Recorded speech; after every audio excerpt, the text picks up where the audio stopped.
కురుక్షేత్ర సంగమం ముగిసింది. కౌరవ వీరులందరూ హతమైనారు. భీమునితో యుద్ధంలో తొడలు విరగి సరస్సు వద్ద దుర్యోధనుడు పడి ఉన్నాడు. అశ్వత్థామ, కృతవర్మ, కృపాచార్యులు దుర్యోధనుని వద్దకు వచ్చి అతని పరిస్థితిని చూసి బాధపడ్డారు. అశ్వత్థామ కోపంతో రగిలిపోయాడు. పాండవులు నా తండ్రిని అధర్మంగా చంపినారు. ఇప్పుడు దుర్యోధనుని అధర్మంగా పడగొట్టారు. నా దివ్యాస్త్రములతో పాండవులందరూ నాశనం చేస్తాను.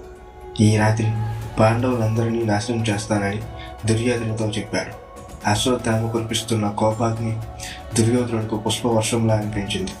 కృపాచార్యుడు నీరు తెచ్చి అశ్వత్థామను సేనాధిపతిగా అభిషేకం చేశాడు. కృపాచార్య, కృతవర్మ వెంటరాగా అశ్వత్థామ అపాండం చేయడానికి బయలుదేరాడు. అశ్వత్థామాదులు పాండవ శిబిరముకు ఎదురుగా బయలుదేరారు. వారికి పాండవ శిబిరం నుండి జయ జయ ధ్వనాలు సింహనాదాలలా వినిపిస్తున్నాయి. క్రమంగా రాత్రి అయింది. కృపాచార్య, కృతవర్మలు ఇరువురు నిద్రపోయారు. అశ్వత్థామకు పాండవుల ఎడల కోపాగ్ని కారణంగా నిద్ర రావడం లేదు. నిద్ర పట్టనందున మర్రి కొమ్మలను పరీక్షగా చూడసాగాడు. ఆ మర్రి కొమ్మలలో అనేక కాకులు నిద్రపోతున్నాయి.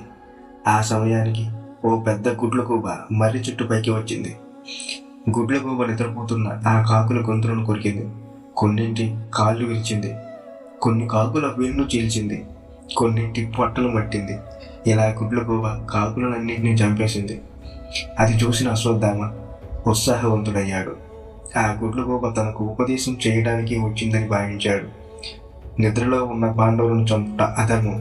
కానీ పాండవులు భీష్మ, ద్రోణాదులను కన్న దుర్యోధనులను అధర్మంగానే వధించారు. కపటోపాయంతో ఉన్న వారిని కపటోపాయంతోనే వధించాలి. అది దోషం అవ్వదు అని నిశ్చయించుకొని అశ్వత్థామ తన మేనమామలకు కృపాచార్యుని, కృతవర్ముని లేపి వారికి తనకు తోచిన ఉపాయం గురించి వివరించాడు. నా తండ్రి ద్రోణుని చంపిన దురాత్ములు దృష్టజ్యుమ్నులను ఈ రాత్రి పాప మార్గాన్ని వదిస్తాను. అందువలన నాకు కీటక జన్మ కలిగినా పర్వాలేదు అని అశ్వత్థామ దిగ్గున లేచిన పాండవ శిబిరమునకు సమీపంగా వచ్చారు.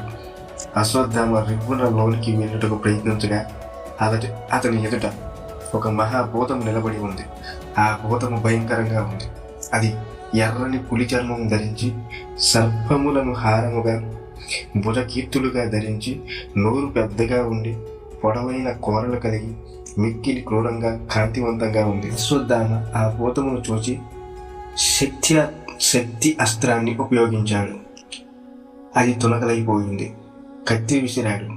అది దూదిలా వ్యర్థమయ్యింది. తోమరాయుధం ప్రయోగించాడు. గదాయుధం ప్రయోగించాడు. ప్రయోజనం లేకుండా పోయింది. అప్పుడు అశ్వత్థామ శివుని గురించి తపం చేయి దాచి అగ్నిలోకి దూకేశాడు. అగ్నిలో దూకిన అశ్వత్థామ శరీరం ఏమాత్రం కందలేదు. అతడు ఉజ్వలుడై ప్రకాశించాడు. అటువంటి ధైర్యశాలి అయిన అశ్వత్థామకు శివుడు ప్రత్యక్షమయ్యాడు. అశ్వత్థామ అగ్ని నుండి బయటకు రాగా శివుడు అతనిని కౌగిలించుకొని, నా అనుమతితో ఈ రాత్రి నీవు వారిని అందరినీ ఉదింపగలవు అని చెప్పి పరమశివుడు తన కత్తిని అశ్వత్థామకిచ్చి తేజరూపమున అశ్వత్థామ శరీరంలోకి ప్రవేశించాడు. అశ్వత్థామ గొప్ప తేజస్సుతో ప్రకాశించాడు. రథమునెక్కి పాండవ శిబిరంలోనికి వెళ్ళాడు. కృపాచారి, కృతవర్ములు అతని వెంటనే వెళ్ళారు. అశ్వత్థామ దుష్టజ్యుని గృహమున ప్రవేశించి విశాలమైన సైపై పడుకుని నిద్రపోతున్న దుష్టజ్యుని అశ్వత్థామ తన కాలితో తల్లి నిద్ర నుండి లేపాడు. దుష్టజ్యుడు దిక్కున లేచి అశ్వత్థామ యొక్క ధనుస్సు లాగి అతని తల పట్టుకుని ఉంచాడు. అశ్వత్థామ దుష్టజ్యుని కింద పడివేసి మోకాళ్లతో అతని ముఖమును గుద్ది సృహ కోల్పోయినట్లు చేశాడు. తన ధనస్సుకు కట్టిన నార విప్పి దుష్టజ్యుని మెడకు గట్టిగా చుట్టాడు. దుష్టజ్యుని పశువుని చంపినట్లు చంపాలనుకున్నాడు అశ్వత్థామ. తన 2 కాళ్ళ చేత దుష్టజ్యుని రొమ్ము మెడలను తొక్కి పట్టాడు. అప్పుడు దుష్టజ్యుడు గోళ్లతో అశ్వత్థామను గీకాడు. అతిగా నొప్పించి ఏనుగుని సింహం చంపినట్లు కాళ్లతో చేతులతో పొడిచి దుష్టజ్యుని చంపేశాడు. ఏడుస్తూ మూలుగుతూ నేలపై పొరలి రక్తము కక్కుకొని దుష్టజ్యుని ప్రాణం విడిచాడు.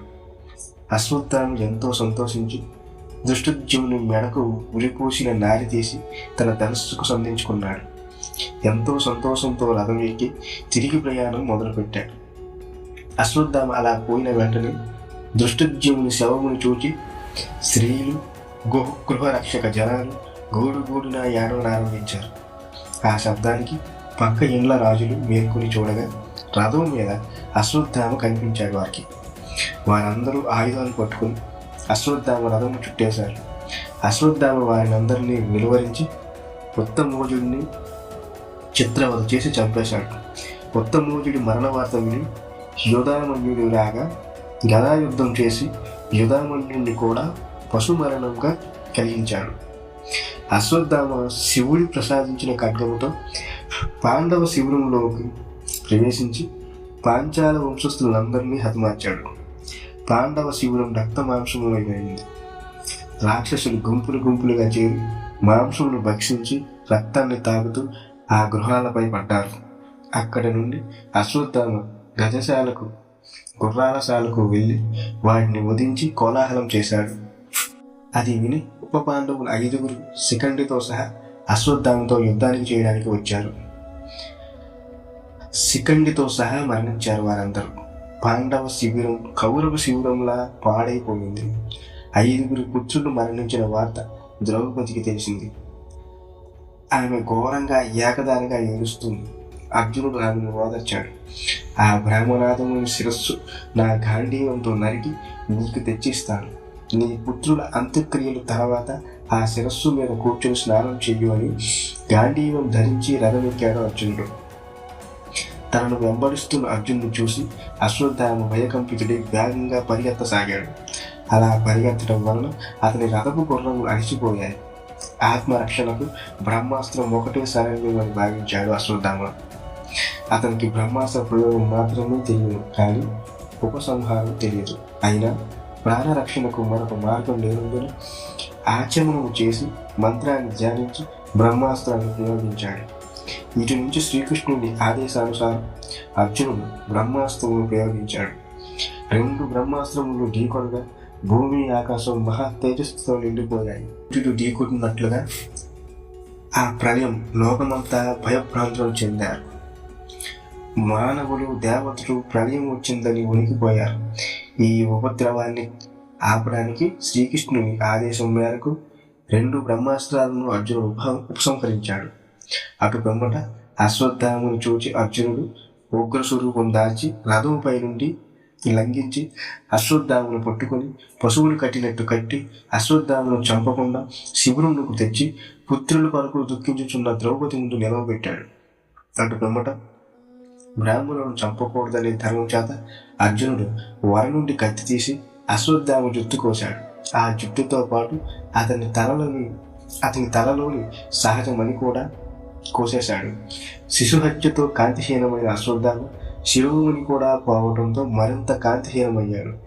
అర్జునుడు అతని కట్లు విప్పి శిబిరం నుండి తరిమివేశాడు.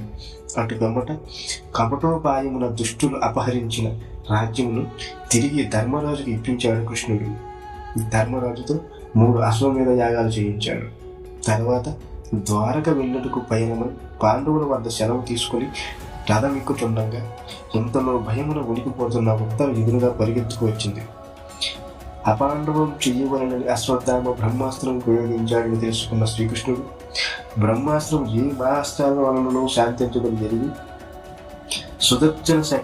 సుదర్శన చక్రమును ఉపయోగించి బ్రహ్మాస్త్రమును ఖండించాడు. సకల ప్రాణులను వ్యాపించి ఉన్న శ్రీహరి తన మాయిచ్చే ఉత్తర గర్భమును ప్రవేశించి గర్భమునందరి శిశువును కాపాడినాడు.